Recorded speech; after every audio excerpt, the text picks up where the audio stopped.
औज़ुबिल्लाहिस्समीउल-अलीम मिनश्शैतानिर-रजीम बिस्मिल्लाहिर्रहमानिर्रहीम।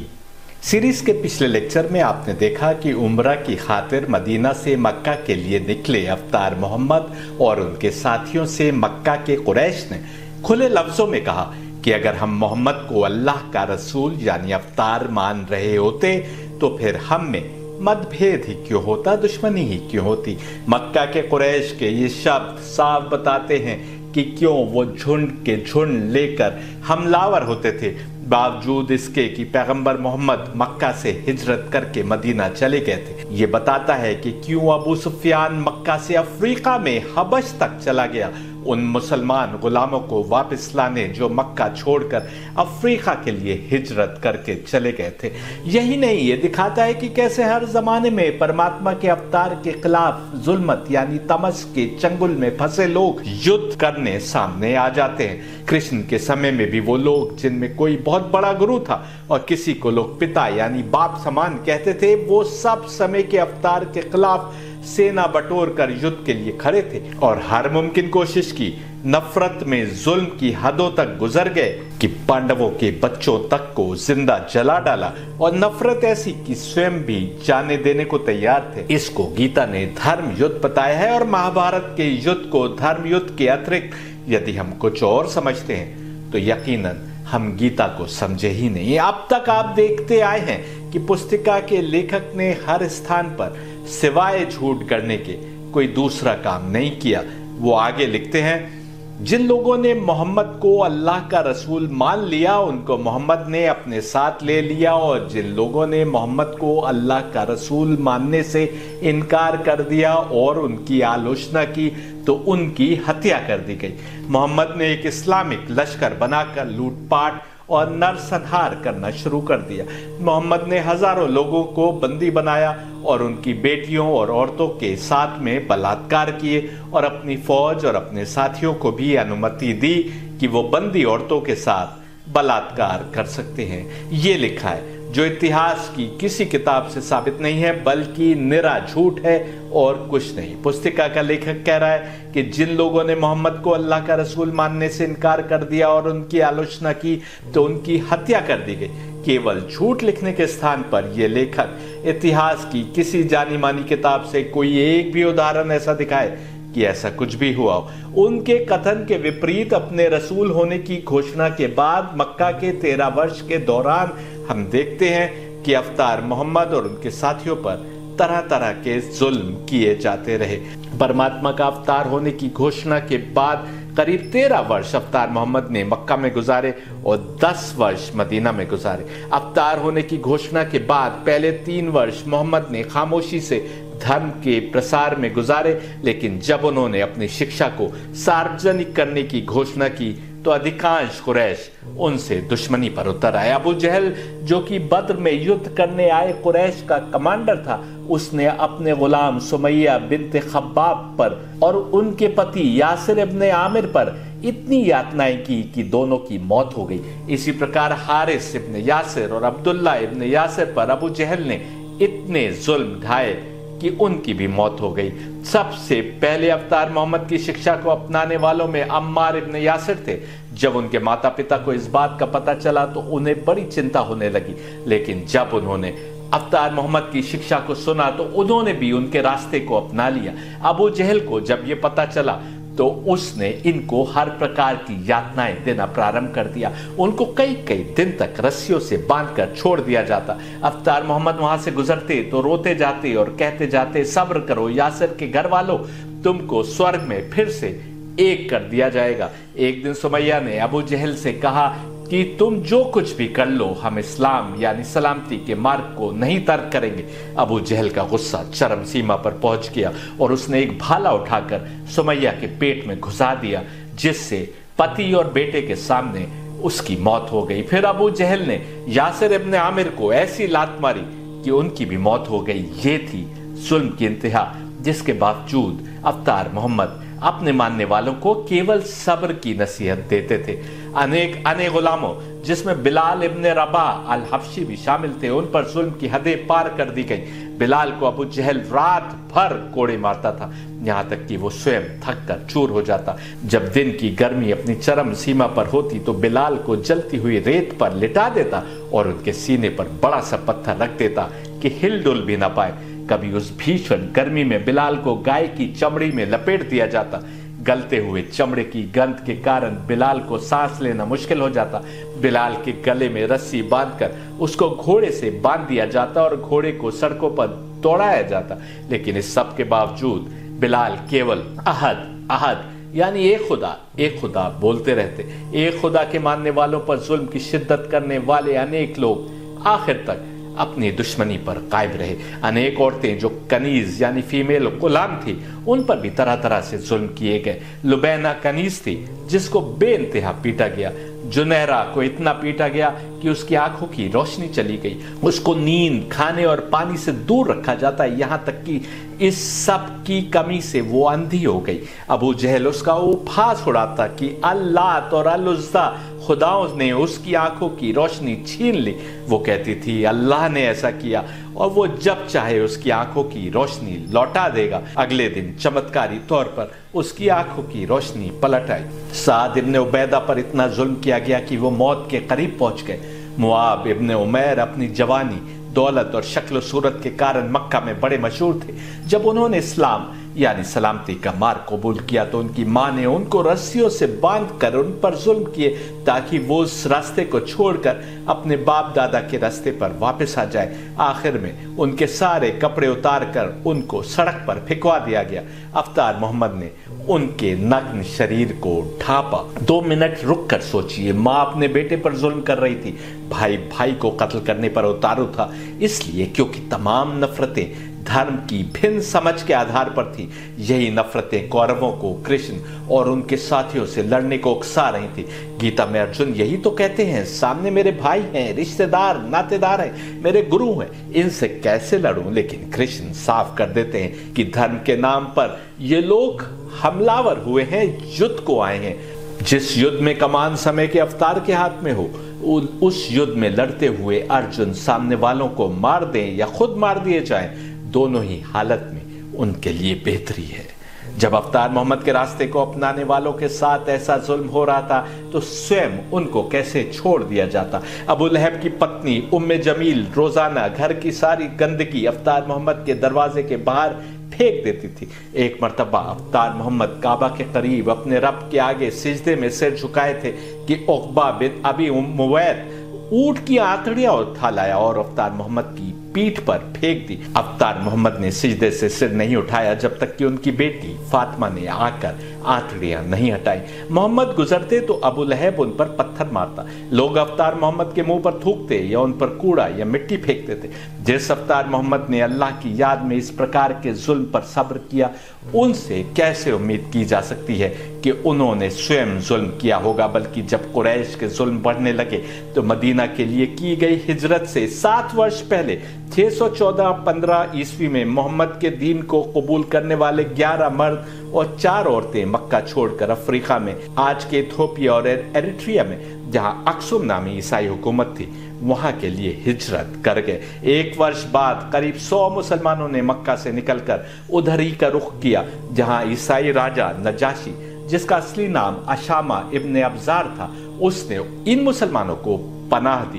कुरैश ने इन मुसलमानों का पीछा वहां तक न छोड़ा। अबू सुफियान नजाशी के सामने गया और उससे कहा कि ये लोग बागी हैं और इन्हें उसके हवाले कर देना चाहिए। नजाशी ने उसके देश में बस गए मुसलमानों को तलब किया, लेकिन उनकी शिक्षा सुनकर उन्हें अबू सुफियान के हवाले करने से इनकार कर दिया।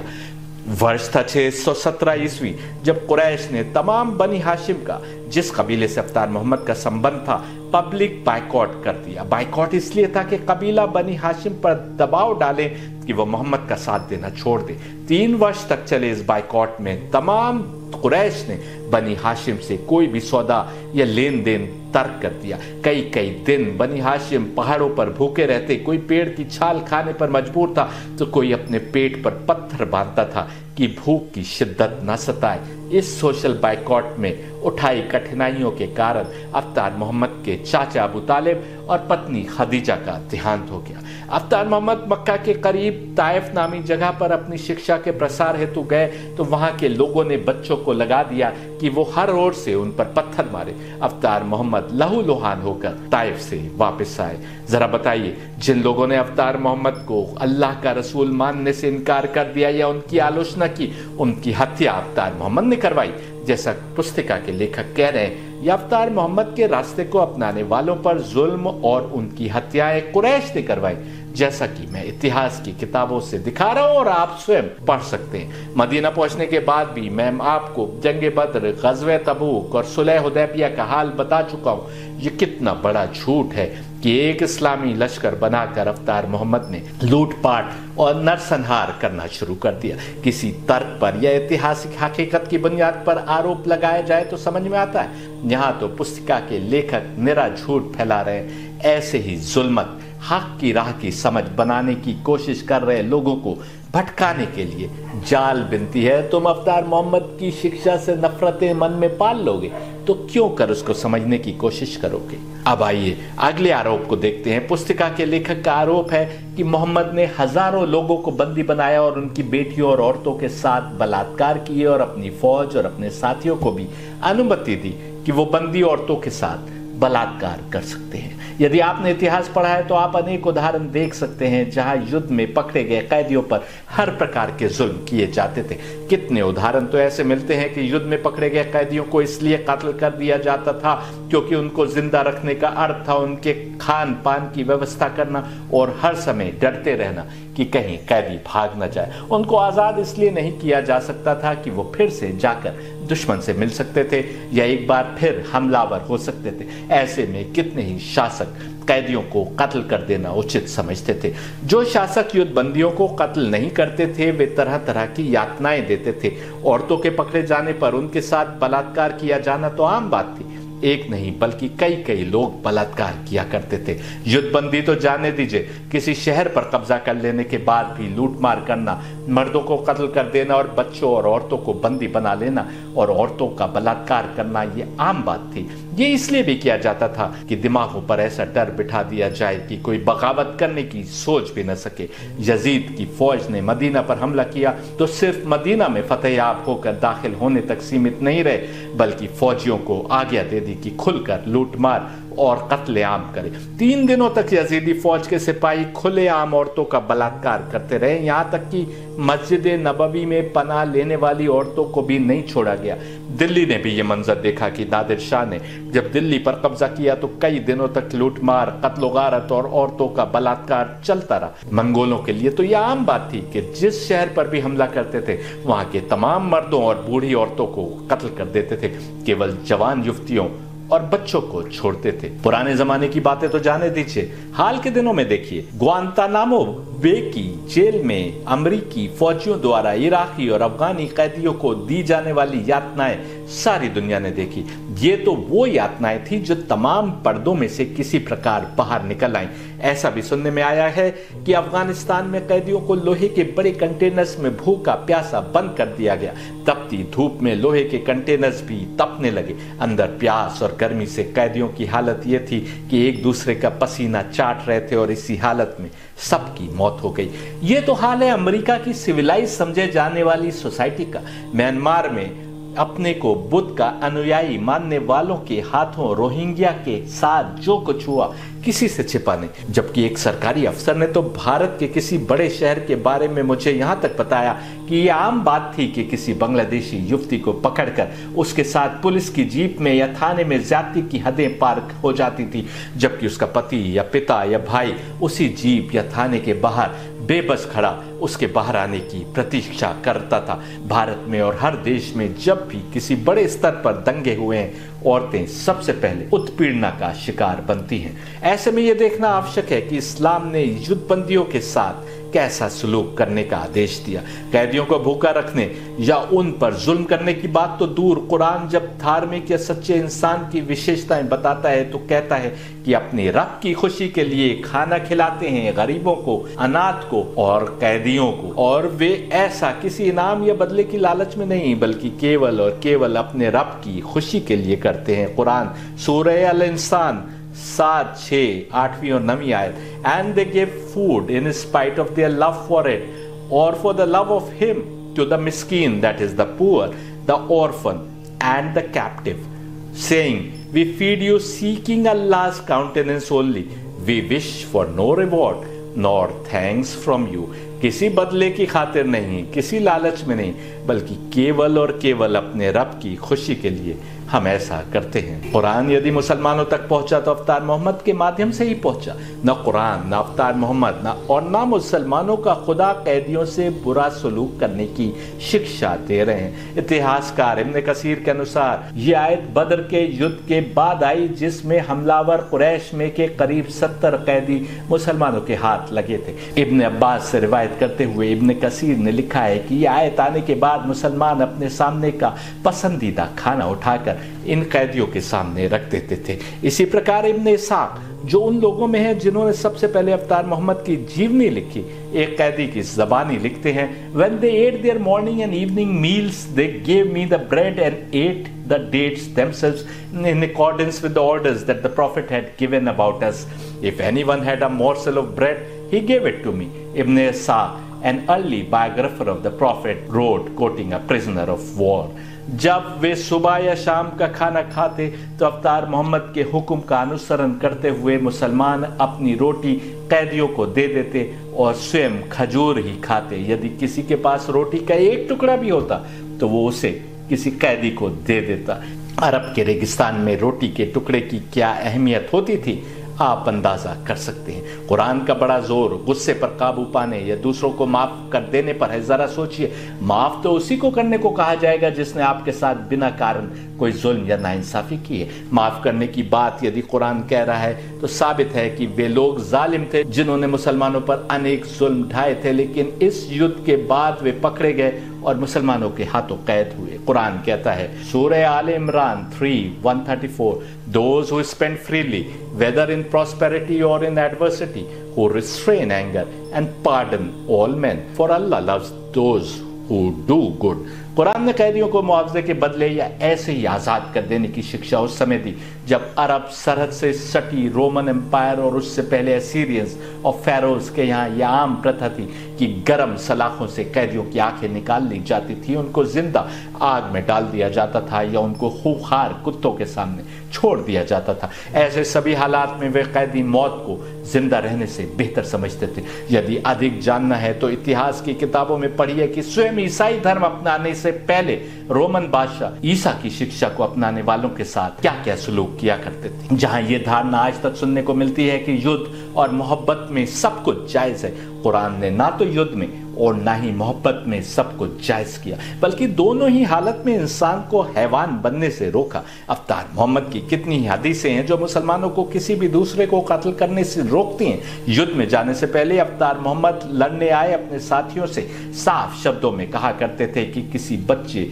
औरत, बूढ़े या बीमार व्यक्ति को नहीं मारना। वो कहते थे कि युद्ध में भी धोखेबाजी जायज नहीं, यानी तुम रात को हमला नहीं कर सकते, तुम किसी का खाना पानी नहीं बंद कर सकते और न ही किसी पर पीछे से वार कर सकते हो। वो कहते थे कि तुम किसी के अंग नहीं काट सकते, तुम खजूर या अन्य फल देने वाले पौधे ना तो काट सकते हो और ना जला सकते हो, तुम भेड़, गाय या ऊंट को भी नहीं मार सकते सिवाय खाने के लिए, ना किसी मंदिर या गिरजा में पुजारी या पादरी को मार सकते हो और न किसी ऐसे को कत्ल कर सकते हो जिसने मंदिर, मस्जिद, चर्च, सिनेगॉग आदि में पनाह ले ली हो या इबादत के लिए वहां गया हो। तुम गांव और शहरों को तबाह नहीं कर सकते, तुम खेतों और बागों की फसल को तबाह नहीं कर सकते और न ही मवेशियों को मार सकते हो। दुश्मन से युद्ध की कामना भी न करो, बल्कि अल्लाह से इबादत करने के बाद दुआ मांगो कि तुम्हारी हिफाजत करे, रक्षा करे। इसके बावजूद यदि युद्ध में तुम्हारा उनसे सामना हो जाए तो सब्र से काम लो, यानी मजबूरी वश अगर युद्ध गले पड़ ही जाए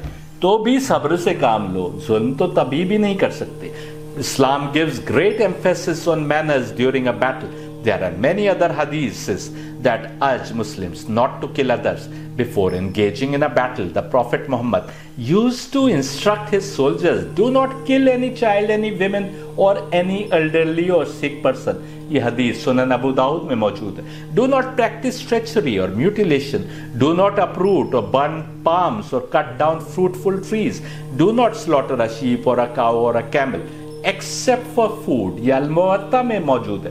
Do not kill the monks in monasteries and do not kill those sitting in places of worship. یہ مسند احمد ابن حنبل کی حدیث ہے.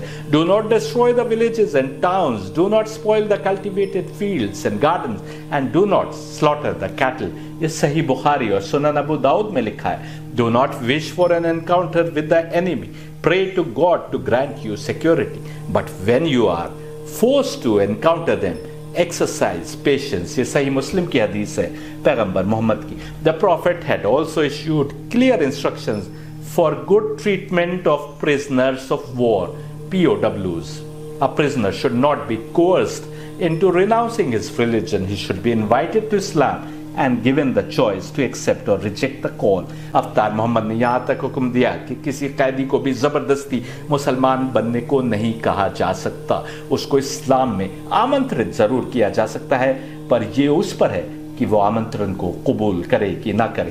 آمنترن قبول نہ کرنے پر نہ تو اس پر ظلم زبردستی کی جا سکتی ہے اور نہ ہی اس کو قتل کیا جا سکتا ہے. سورہ انفال کی آیت 70 دیکھیے، جس میں قرآن قیدیوں سے نرم دلی سے پیش آنے کو کہہ رہا ہے اور ان کے ساتھ کی گئی تمہاری اچھائی کے بدلے تمہارے گناہ معاف کرنے کو کہہ رہا ہے. یہاں تک کہا جا رہا ہے کہ یدی انہیں معاف کر دو اللہ کی خاطر تو وہ سب سے بڑا معاف کرنے والا اور رحم کرنے والا ہے، وہ بھی تمہیں معاف کرے گا. کیا یدھ بندیوں کے ساتھ ایسے سلوک کا کوئی اور ادھارن آپ کو کہیں اور ملتا ہے؟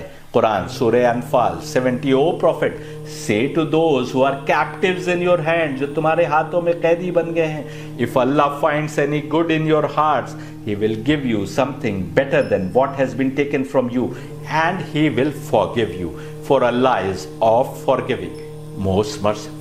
یہی کارن ہے کہ افطار محمد نے بتوں کی پوجا کرنے والے سمامہ الحنفی کو آزاد کر دیا. ایک روایت کے انوسار سمامہ الحنفی کو گرفتار کر کے مسجد نبوی میں افطار محمد کے سامنے پیش کیا گیا. وہ اپنے پرانے وچاروں پر قائم تھا. اس نے افطار محمد سے کہا، یعنی تم نے مجھے قتل کر دیا تم اسے مارو گے جس کے ہاتھ میں خون لگا ہے، یعنی جو بے گناہوں کے قتل کا ذمہ دار ہے. یدی تم بڑے دل کا نمونہ پیش کرتے ہوئے مجھے آزاد کر دیتے ہو تو یہ تم اس ویکتی کے ساتھ کرو گے جو احسان کا بدلہ دینا جانتا ہے. یدی تم دولت کے خواہش مند ہو تو مجھے بتاؤ تم کو جو کچھ بھی چاہیے. 2 دنوں تک افطار محمد نے الحنفی کے لیے کوئی فیصلہ نہیں سنایا. تیسرے دن انہوں نے اپنے ساتھیوں سے کہا کہ اس کو آزاد کر دو. سمامہ مسجد کے قریب ہی ایک کھجوروں کے باغ میں گیا جہاں اس نے غسل کیا، یعنی نہا کر اپنے کو پاک کیا. پھر وہ دوبارہ لوٹ کر افطار محمد کے پاس آئے اور کہا، میں گواہی دیتا ہوں کہ کوئی خدا نہیں ہے سوائے اس ایک خدا کی، اور محمد اس کے بندے اور رسول یعنی افطار ہے. پھر اس نے کہا، اے اللہ کے رسول، اللہ کی قسم دنیا میں کوئی چہرہ ایسا نہیں تھا جس سے میں آپ کے چہرے سے زیادہ نفرت کرتا تھا، لیکن اب آپ کا چہرہ میرے لیے سب سے پیارا ہے.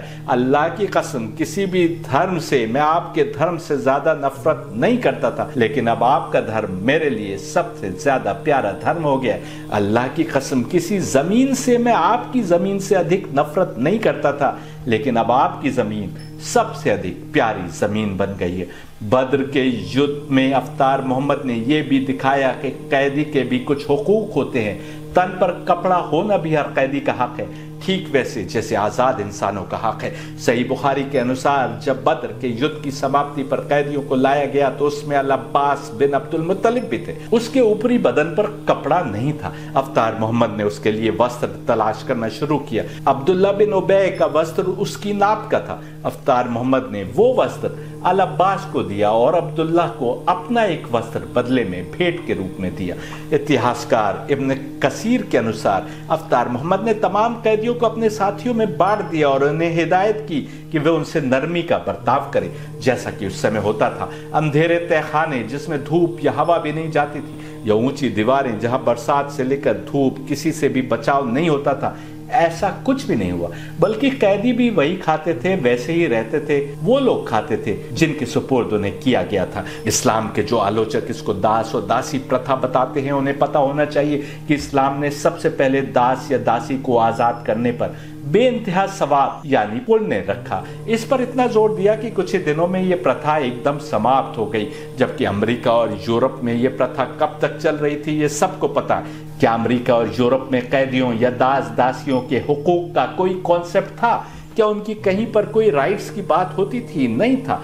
आज कानून की किताबों में ये हुकूक अवश्य जगह पा गए हैं, लेकिन ग्वांतानामो बे से बाहर आए वीडियो बताते हैं कि मर्द कैदी हो या औरत, हुकूक की बात केवल कागजों पर रह जाती है। जब मन में नफरतें इतनी हो और हाथ में ताकत हो, तो जुल्म होने से यदि कोई चीज रोक सकती है तो अपने रसूल या रब का हुक्म यही सिखाता है कि इन हालात में भी कैसे अपने नफ्स पर, अपने गुस्से पर काबू किया जा सकता है। यहाँ पर एक बात साफ करना आवश्यक है, जिस समय अवतार मोहम्मद ने अपनी शिक्षा फैलाना प्रारंभ की, दुनिया के हर हिस्से में गुलाम प्रथा आम थी। इस्लाम द्वारा दिए गए बराबरी के संदेश के कारण ही अनेक गुलामों ने अवतार मोहम्मद का दीन अपनाया था।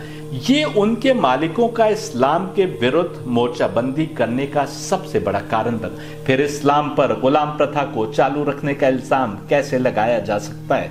कई आलोचक शायद इसलिए कंफ्यूज हो जाते हैं क्योंकि वो पाते हैं कि अवतार मोहम्मद युद्ध में हाथ आए कैदियों को अपने साथियों को सौंप दिया करते थे। जरा बताइए, ये उन कैदियों के साथ बेहतर सलूक था या उन्हें बड़ी बड़ी दीवारों के पीछे या तहखानों के नीचे रखना, जहां ना तो लाइट आए और बारिश हो तो खुले में पानी में ठंड गर्मी सब कुछ सहना पड़े?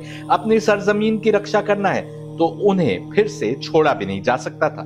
जहां तक गुलाम प्रथा की बात है, हम पाते हैं कि इस्लाम चाहता है कि मुसलमान अपने गुलामों के साथ भी नरमी से पेश आए। कुरान 4:37 देखिए, and worship Allah and associate not with him and show kindness to parents and to kindred and orphans and the needy and to the neighbour that is a kinsman and the neighbor that is a stranger and the companion by your side and the wayfarer and those whom your right hands possess.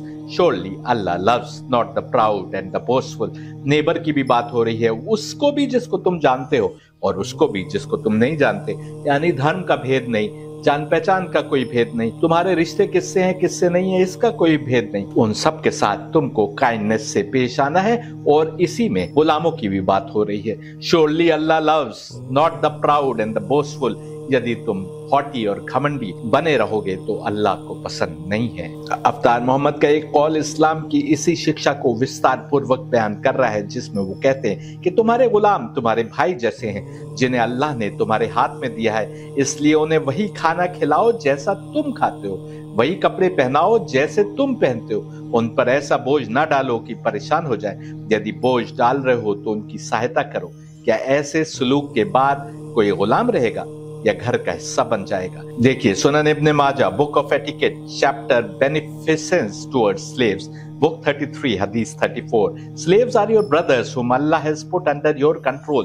So feed them with the same food that you eat, clothe them with the same clothes you wear, and do not burden them with so much that they are overwhelmed. If you do burden them, then help them.